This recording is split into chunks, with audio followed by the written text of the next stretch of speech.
Orang tua ini tidak pernah percaya pada kekuatan mistis. Dia menggunakan palu untuk mematahkan kepala patung, menghapus mitos dan tahayul di desa ini. Tapi sebelum pergi, sebuah insiden terjadi. Orang tua itu tiba-tiba merasakan gatal di seluruh tubuhnya. Rasa gatal itu seperti menggerogoti tubuhnya. Pria tua itu secara bertahap membatu. Yang pertama adalah kaki, kemudian lengan, akhirnya ke seluruh tubuh. Dalam sekejap pria tua itu berubah menjadi batu. Menurut kepercayaan warga desa, ini adalah hukuman karena membuat marah para dewa. Dan sekarang hal itu juga akan mengubah keberuntungan menjadi nasib buruk. Tak lama kemudian polisi datang. Berdasarkan deskripsi dari mereka yang hadir di tempat kejadian, Detektif Bu sama sekali tidak percaya dengan mitos yang terjadi. Tapi bagaimana bisa manusia berubah menjadi batu? Dia mengambil palu godam untuk membuktikan dugaannya, tetapi dihentikan oleh putri lelaki tua itu. Mereka tidak punya pilihan selain membawa patung batu itu ke kantor polisi. Kemudian mereka membahas kejadian aneh tadi di toko teh. Tapi pemilik toko teh tidak percaya. Itu hanya omong kosong. Namun sekarang tiba-tiba terjadi sesuatu. Pemilik toko itu merasa sangat gatal. Sekeras apapun dia menggaruk tetap tidak ada gunanya. Dia pergi untuk melihat, tapi kemudian dia tercengang dan ketakutan. Dia melihat lengan pemilik toko teh itu hampir membatu. Gejalanya sama seperti pria tua sebelumnya. Pada saat ini pria di belakang melarikan diri. Segera mereka dibawa pergi ke ruang gawat darurat. Mereka menyaksikan kejadian mendadak ini sangat aneh. Penyakit ini mengubah suasana rumah sakit menjadi kacau. Seorang dokter yang telah terlatih selama 30 tahun menyaksikan situasi ini. Dia tak berdaya dan hanya bisa menyeka keringat. Lalu tiba-tiba tubuh seorang pasien meronta dan tak terkendali. Dia memegang tangan sang perawat. Dia terkena sentuhan fisik. Detik berikutnya pria yang membatu itu melemah. Dia menarik napas dalam-dalam, dan perawat itu sepertinya telah terinfeksi. Dalam waktu kurang dari 3 detik dia merasakan gatal di seluruh tubuhnya. Virus itu telah menyebar. Dokter akhirnya mengerti. Sementara mereka berbicara, beberapa orang menoleh dan lari. Cepat tutup pintu dan kunci semua pasien di kamar. Sudah terlambat untuk mempedulikan hidup atau mati mereka. Dokter melihat pacarnya terinfeksi virus aneh. Dokter segera menjauh. Dia takut akan terinfeksi dan mati. Kau terus mengatakan kau mencintaiku. Sekarang di mana keberanianmu? Kita harus mati bersama. Dan di saat itu pintunya rusak. Segera segerombol pasien yang terinfeksi menyerbu masuk. Semua orang ketakutan dan lari. Rumah sakit jatuh dalam kekacauan. Dimanapun, orang yang terinfeksi akan menyerang orang yang normal. Dalam perjalanan, dia berhenti untuk bersembunyi. Detektif Bu juga tidak sengaja terpisah dari rekannya. Dia menghajar para pasien sendirian. 3 saksi saat itu baru saja tiba. Gadis itu berlari ke depan untuk memimpin. Keduanya lalu melompat turun ke sebuah sumur kuno. Ternyata di dalam sumur itu ada dunia lain. Mereka melarikan diri ke dunia bawah yang makmur. Dia membawa rekannya mencari nelayan untuk meminta bantuan. Rumahnya berada di laut dalam. Dia adalah murid dari nelayan tua.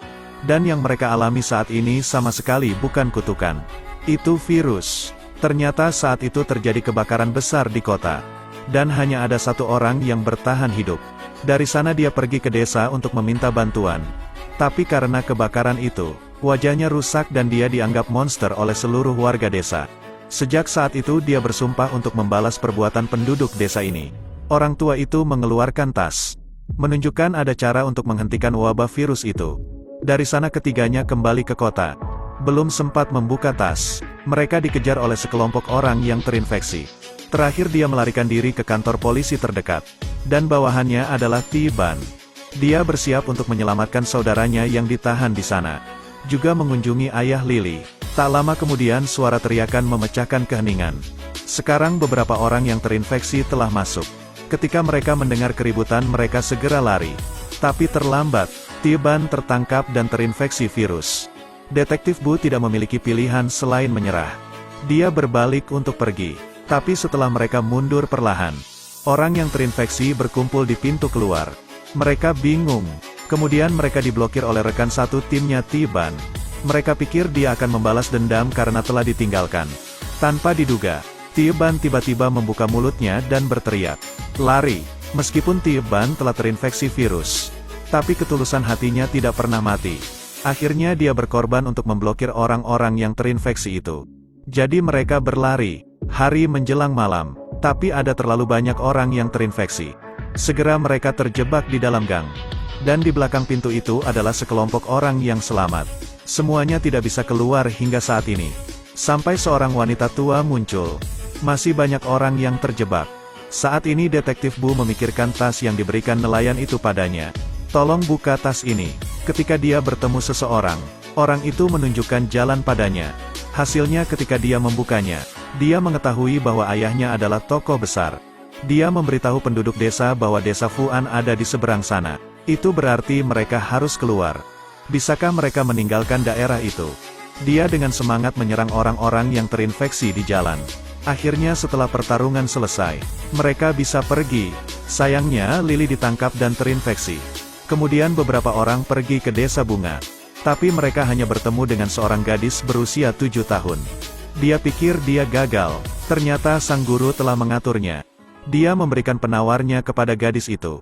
Dia mengusapkan batu itu di atas bagian tubuh yang terinfeksi. Berikutnya karena virus telah dimusnahkan, tangan yang membatu juga segera pulih.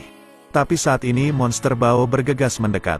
Dia menginginkan penangkalnya, lalu mengatakan tuan nelayan telah dibunuh olehnya. Mendengar itu keduanya sangat marah. Dua orang bersama-sama menyerangnya. Tapi tetap tidak bisa melawan monster bau. Melihat bahwa keduanya akan dimusnahkan, Detektif Bu merobek kain merah untuk dijadikan penutup mata. Dengan kekuatan batin mereka menyerang dan menendangnya dengan keras. Akhirnya dua bersaudara itu berjuang sampai titik nafas terakhir. Dan berhasil mengalahkan monster bau. Kemudian mereka kembali ke kota. Tidak ada waktu untuk istirahat. Mereka langsung dikelilingi oleh orang yang terinfeksi. Diikuti oleh sebuah ledakan besar di langit. Banyak debu jatuh dari langit. Dan orang yang terinfeksi menjadi batu itu terkena butiran putih. Lengannya dengan cepat kembali seperti semula. Ternyata semuanya berhasil seperti yang direncanakan. Mereka diam-diam menghancurkan penawarnya dan dibuat menjadi kembang api. Lalu tembak tinggi agar bisa mengenai seluruh kota. Terakhir krisis virus berhasil diselesaikan.